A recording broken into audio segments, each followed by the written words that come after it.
You're with World News Today from BBC World. I'm David Eads. Now, barely a day goes by that we don't see or hear about the conflict in Iraq, and it's that which sometimes makes it difficult to reach into the lives of ordinary people there. One journalist, though, has tried to go beyond reporting the bombs and the mortar attacks to discover what it's like for people actually living in a country ravaged by war. Hadani Ditmars has published a book, Dancing in the No-Fly Zone it's called, and she's here in the studio to tell us more about it. Hadani, first of all, perhaps just give us a sense as to what it is you went out to do and how you went about getting your material. Well, you know, I first went to Iraq in 1997 on assignment for the New York Times, and I was there ostensibly to cover the weapons inspection crisis that was going on.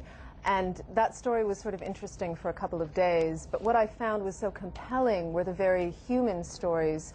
The culture itself really drew me in, the people, their resilience, their heritage. So I went back many times in pre-invasion Iraq to report for a number of media, including the London Independent. Yeah.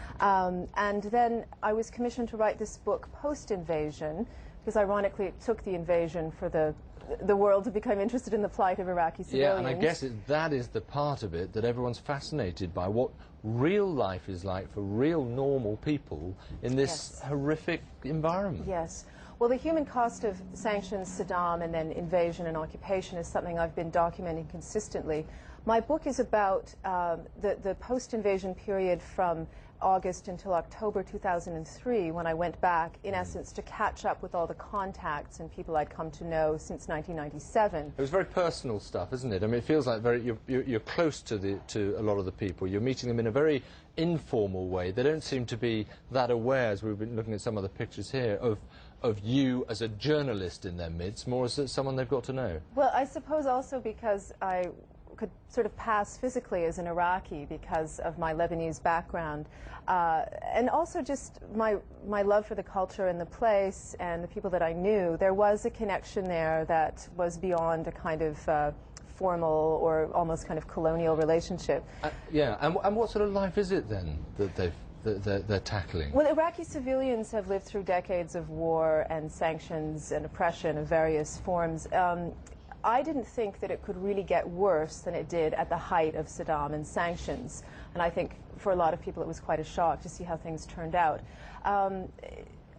By gauging people's lives in terms of just, as you say, their daily life, for instance, the hairdresser, single mother war widow we're talking from the first Gulf War, whose husband died on the highway of death, raised 2 children in sanctions-plagued Baghdad by running a beauty parlor, only to save up enough money just before the U.S. invasion in 2003 to buy her own salon, and then 6 months later to be firebombed by fundamentalists. So I guess my concern has always been, of course, with the realpolitik, which you can't ignore, but how that really impacts on everyday people's lives. I think we all agree that, unfortunately, post-invasion, things are much worse for women, for religious minorities.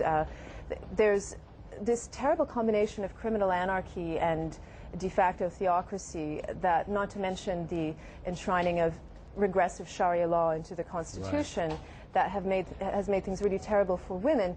But another sector I was very connected with was the cultural sector. My friends who were painters and writers and playwrights and cellists. Well, that is something reflected in the book, clearly, which looks like a fascinating read. And thank you very much.